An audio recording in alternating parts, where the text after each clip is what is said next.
What's up, guys? It's time for another episode of Tea Time from Vegas. This week we have the WGC Dell Match play, which kicks off on Wednesday this week. So we got 5 days of golf coverage, individual matches every day, an exciting tournament to say the least. With me, as always, Andy Lang, also from WagerTalk.com, to break it all down. Andy, my friend, how are you? I think you are What's up, guys? smoking It's hot time for another episode of Tea. Yeah, we're doing good.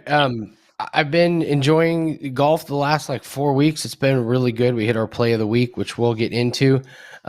Interesting tournament. I actually kind of pull back a little bit. There's tons to bet this week. My past experience has been make sure you don't overwhelm yourself and make sure that you're picking your spots. So I can't promise that I'm going to have a ton of bets. I do have a bet that is up now, but just be patient. Pick your spots. You're gonna see who's good and who's not right off the bat. So just don't force anything really, really early in this tournament. So, but it should be good. I always enjoy watching this. Always enjoy the head-to-head. So should be a great week of golf, though. I wish you would have told me that before I posted 15 bets, yesterday. So, no, I'm just kidding. Yeah, it's a fun event. It's you're right. In the past, I've gone too far into this thing, so I will take my time and play this one a little slower than in years past because you can bury yourself pretty quickly. Before we get into today's show, I want to tell the viewers about the promo we have going on for this week. You can use promo code DELL30 to take $30 off a 7-day all-access pass for either Andy or myself. That includes all sports that either one of us will be covering. So normally $99, get it for just $69. You can have WagerTalk.com to check that out. And a big announcement coming for next week, where we'll be covering next week the Valero Texas Open. We have a special guest making an appearance. The one, the only, Paige Sporanic will be in the house to join Andy and myself. Try to liven up this group a little bit and maybe bring up the level of charm just a little bit. So, Andy, I'm very excited to have her on for next week. I know we've had I've been talking about this for quite some time, so can't wait for that. All right, before we get into this week, a quick recap from last week, the best bets and worst bets. Andy, I'll let you go first. What was your good and what was your ugly from last week? Well, I got to say, Alex Noren he's basically the MVP of my betting season. The guy just keeps cashing. He keeps cashing in DraftKings, and he did it again last week with being the top Swede. So it was Jonas Blixt I think he finished last. He was way out of the running. Henrik Norlander missed the cut by one, and all of a sudden there's Henrik Stenson, Ryder Cup captain, pushing him a little bit, but Noren just was not fatigued from last week. He shot to the top. He had an unbelievable 12th place finish, which the rigor of his schedule has been really, really incredible, and he just keeps popping up inside the top 15 and top 20. So it ended up being a really easy cash for me. My worst bet was Victor Hovland, top 20. I mean, he really wasn't in the top 20 very much, if at all, maybe the first day. And he had an outside shot to get in on the last day, and he double bogeyed to par 5, and then it was just never close. Yep. So, yeah, unfortunately, you hate betting on a big-name guy in a tournament that he should do well at. You just kind of get him at the wrong price at the wrong time. But still a really good week, 3-1. So, Victor Hovland, worst bet for me, though. How about you? I did not have a good week. I was late last week. All I took was a couple outrights, which did not hit, and then I took one other bet, which was that exact same one, Victor Hovland. So I was a 5% bet, only my second one of the year, so 1-1, unfortunately, now with those 5% leaderboard bets. But you're right, it was frustrating to watch because I'm like, he just couldn't get anything going, it felt like. I'm like, all right, day one, my 3 under, and then nothing was really clicking. So it happens, and we move on, and hopefully that guy will be back at the top of the leaderboard in no time, if not this week. So let's get into the Dell Match play breakdown. I do want to mention that last week's champion, Sam Burns, once again came from within the top 10 total strokes gained over the last 6 months graphic that we always put up to start the show. So that is now 7 out of 11 winners so far in 2022 have been in that graphic. Obviously, Dell Match play a whole different animal this week, but we got to start somewhere. So let's pull out that graphic and take a look here at the top 10 players coming in. We have JT leading the way. JT is not winning right now, but he is right there almost every single week. He's got five top five finishes in just the last 7 months alone. Of course, not runner-up, I guess, last week, but tied for third last week too. So clearly ahead of everybody, plus 2.37 strokes gained per round. You got all the names you expect here. Cantley, Hovland, Berger, Scheffler, Henley, who's been very steady, Matthew Fitzpatrick, Rahm coming in a little lower, Sungjae, and Morikawa. So a lot of big names in here. You can see the prices range from, John Rahm being the tournament favorite at 13-1, all the way up to Russell Henley or Sungjae Im at 46-1. So some decent value on some of those guys here. But again, match play, different animal, different strategy for this week. So let's talk a little bit about this week's field and, of course, the breakdown of the tournament and how it works itself. So, Andy, we'll start with you. What do you want to let the viewers know about either the course or the field this week? Well, if you're doing your own handicapping, just be careful. They started using this course in 2016, so don't go too far back if you're looking at tournament history. Just 2015 and before, they were using a completely different course. It kind of sets up a little bit for the Bombers because they have 3 really long par 5s, but they also have some short par 4s. I tend to think that the Bombers have an advantage on the shorter par 4s. Some people think, well, they're shorter par 4s, so the shorter players, kind of negates it. I'll probably be looking a little bit about the Bombers, but I think I saw you touch on this on social media. Match play, this thing comes down to putting. If you hit 2 30-foot putts for birdies that steals you 2 holes, that literally could be the difference between winning and losing. It's also, be careful about looking at some of the other stats because, when you get up to the green and if the other guy's within 2 feet of the hole for birdie and your ball's off in the rough, you're going to make a run at the hole. You're playing a lot of shots different based on what your opponent is doing. I don't think the stats have that much to bear. It's just a lot of situational golf. So that's kind of where I'm at with this one. So I like to see first day who looks good and who looks comfortable. And we do have a lot of people, this is their first time playing this event. So I'm going to use the eye test on first day and see how I want to make my move later on. Yeah, good strategy there. Wait it out a little bit on that first day. Match play is a whole nother animal. I've played in a lot of match play events in my day. Mostly when we go out now and still play, we play match play just because, it takes out the big number. So it's really, a feast or famine type of a tournament. Guys are going to hunt for birdies because birdies are going to win holes while doubles aren't going to lose more than 1 hole. So it's not, they don't have to worry about where, bad spots to miss and things like that they would do in a normal weekly type of event.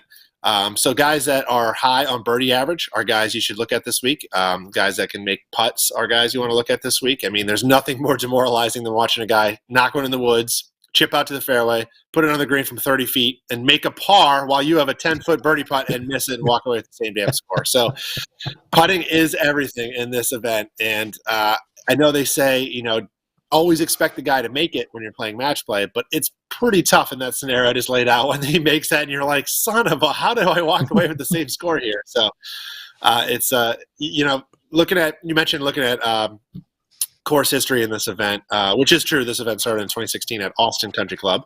But match play in general, the more, I guess, history you can find on it, you can go to look at Ryder Cups, President Cups, that kind of thing. You can look at match play results from prior to that, just purely not on the course, but purely looking at, all right, who's got experience in playing match play and who's done well, because those same guys tend to do well time in and time out. So it's definitely a fun event.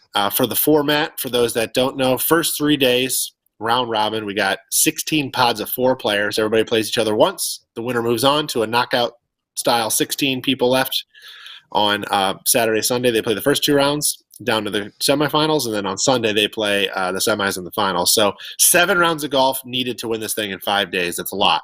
So we'll see how that shakes out, and it's a lot of betting opportunities for us, of course, over the 4 days. 5 days, excuse me. 64 of the 69 top players in the world in the field this week. Only real notable ones missing this week, we got Cam Smith, Rory, and Hideki not in this week's field. And then Burns, of course, was a withdrawal after that win last week. So Phil, who cares? He wasn't in, apparently he's not in the Masters either, but not going to talk about him too much. So let's move on to our bets for this week. I'll start us off. First one, I'm looking at on an outright play is Max Homa. He's currently listed at 60-1 on DraftKings. First thing first, I love Homa to win his group, all right? Over Dustin Johnson, Matthew Wolff, who at his prime probably could be the one coming out of this group, but he's not playing anywhere near that, and Mackenzie Hughes.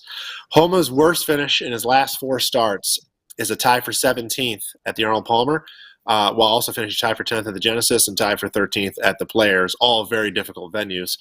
Homa ranks inside the top 30 in strokes gained off the tee to green, total, and he also ranks 36 in strokes gained approach. The group favorite, DJ, did win this event back in 2017, but he's failed to make it out of the group play in each of the last 3 years, and we all know he's not playing to that former world number 1 ranking. Homa, if he gets out of the group, would then face the winner of Group 9, which includes DeChambeau, who hasn't played in what feels like a year, Gooch, Westwood, and Bland. So I don't see a huge threat there. And then assuming he makes it past there, you're looking at probably facing Rahm in the quarterfinal. So I think, when you're looking at match play, which is unique to the regular tournaments, is there's hedging opportunities. So I'm going to take Homa 60-1. If he gets to that quarterfinal matchup against Rahm and I don't like my position, I have plenty of options just on that single match to take Rahm or do whatever I want, bet somebody else to win this thing outright, to hedge out on that bet, some or all of it. So I like him to come out of the group, and I like him to make a deep run. Max Homa is the first one I'll be looking at for this week. Andy, let's go to you next. Guys that can trip you up. This is always a great segment you provide of guys that you will not be betting this week. So who are you avoiding at the match play? Yeah, last week 1-1 on players that can trip you up. I said Dustin Johnson can trip you up. He made the cut. That was about all you could sing the praises of DJ for last week. I also pointed out Tommy Fleetwood might be tired. Not the case. What a great tournament from Fleetwood. I've been really impressed by him. So let's take a look at 3 players who can trip you up this week. I'll start with Louis Oosthuizen. He has a long track record of amazing finishes at this tournament, but his finishing positions this year have gotten worse every week. He's finished 14th, 30th, 42nd, and 62nd, so I see him a little bit on the downturn. Now, last year, he finished 61st here, so last year was by far his worst finish in a long time here.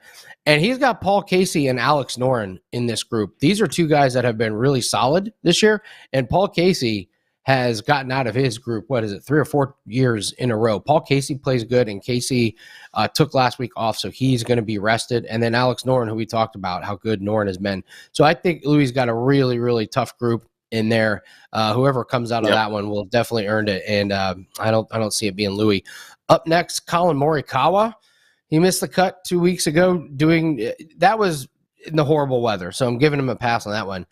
But he comes back with a 68th place finish. Not good. And he is really becoming the ultimate feast or famine guy. In his entire PGA Tour career, Nick, he has only 13 finishes between 20th and 40th. And only 2 of those are within the last 2 seasons. So he's just like up near the top or forget about it. I also think he's got a little bit of a tough group. Sergio Garcia, who loves this tournament, always plays good here. Robert McIntyre, who a lot of Americans probably don't know, but Robert McIntyre, he was Rookie of the Year on the European Tour, and then last year he finished 9th at this tournament. Jason Kokrak's in this group. So Colin Morikawa's got a tough group, and if he's not on it from day one, I will absolutely be betting against him with Sergio and McIntyre. And finally, he's a mainstay on this one, Jon Rahm. Rinse and repeat, not betting on Rahm right now. Putting is not sharp, and Nick, you talked about it. Putting is everything here. He's played here 4 times, finished 5th last year. Besides that, 24th, 52nd, and 2nd, so he's kind of all over the board. His best finish in his last 3 tournaments is 17th. He's still the betting favorite. He's the most expensive on DraftKings. There's no value supporting him right now. If his putting doesn't show up this week, watch out. It could be a really short tournament for Jon Rahm. So those are players to trip you up. Those will be players I'll be avoiding this week. Love it. And I think Rahm has been on the top of our players to avoid list for, I don't know, a good month at least now. And the world number 1. Yeah, let me be clear. It's not because we don't think he's going to play well. It's just you cannot justify his price right now. He's not playing well enough to be laying the number he is laying, whether that be a matchup or betting outrights, leaderboards, whatever you're betting. So it's just a price thing, just a value thing, and he is certainly not providing the value on his number that he's being put out each week. So Rahm, definitely a player I agree with to avoid this week.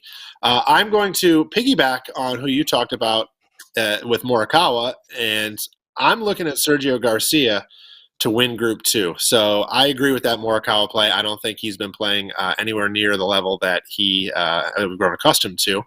Sergio, this is one of my favorite plays all week. I'm going to be honest. He is one of the best match play players of all time. Not only has he won his group each of the last 3 years, including, do you remember that walk-off ace in the playoff last year to get into the round of 16? That was awesome. So we could talk about that in a second, but the format.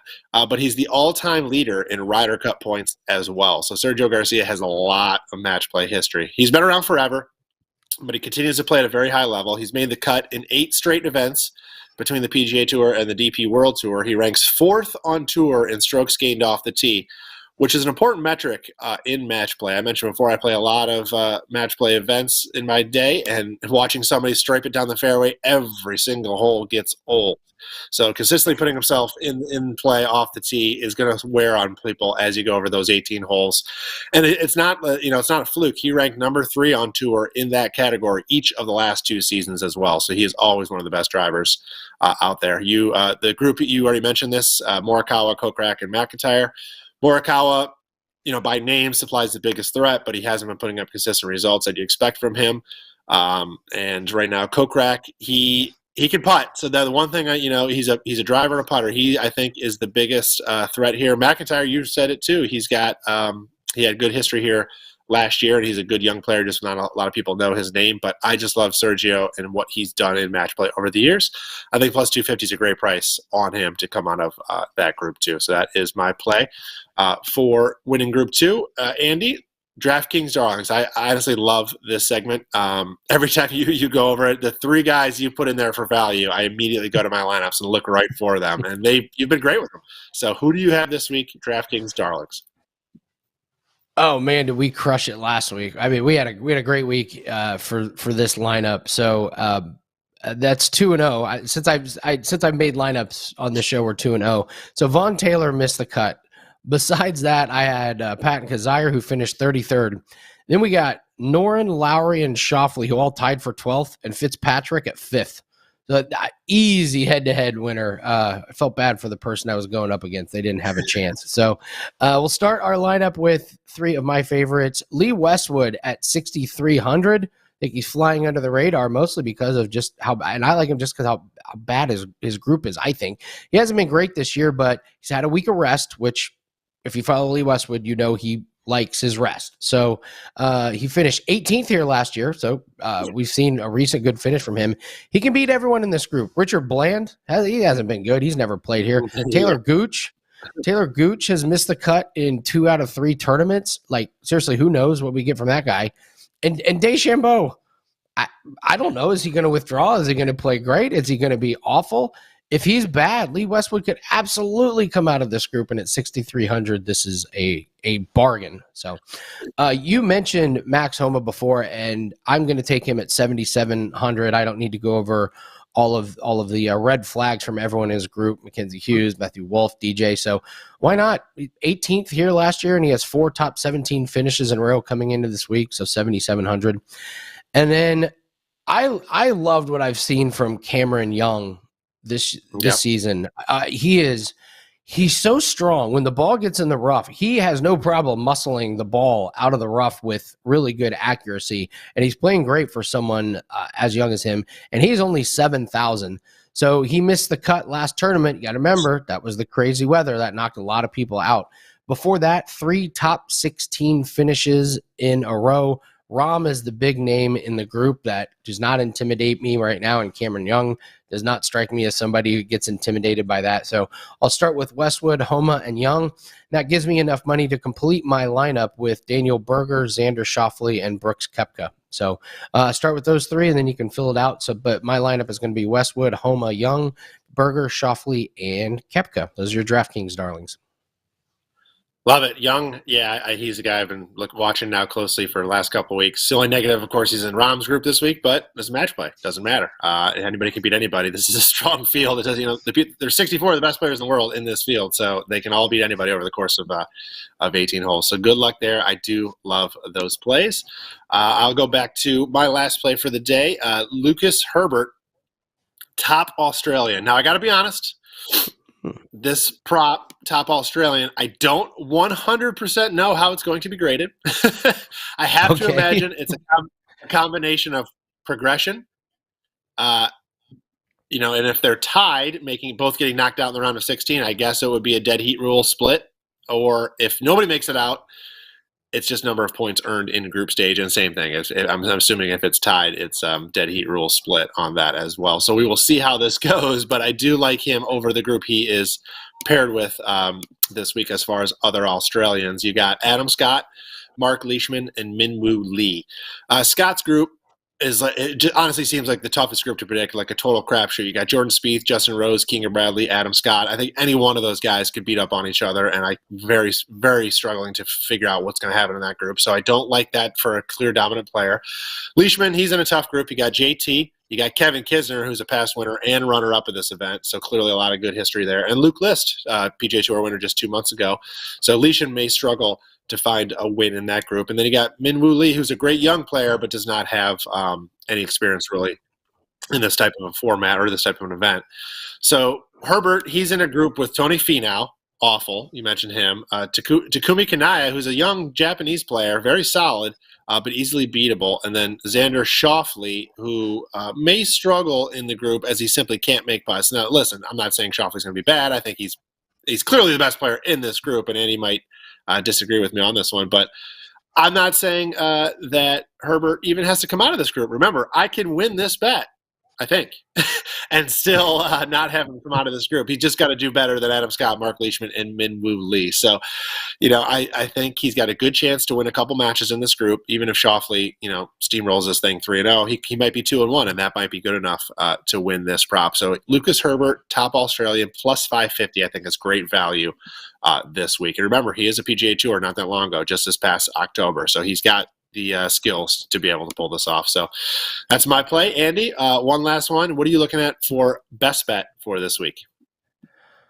Well, it's in the same group. I am going to roll with Xander Schauffele because when I look at the big names, I think he probably is the most likely to come out of his group. I know his issues with putting. It's always been a problem, but 18th, 24th, and 17th the last 3 times here. So he has had success at this. And like you mentioned, Tony Finau, you're getting a guy who just simply can't putt, and he's having a complete disaster year. And then you already mentioned Kanaya and Lucas Herbert. And I'm with you. I could see Schauffele going 3-0 and Herbert going 2-1 and you cashing that ticket because I just have no faith in Finau right now.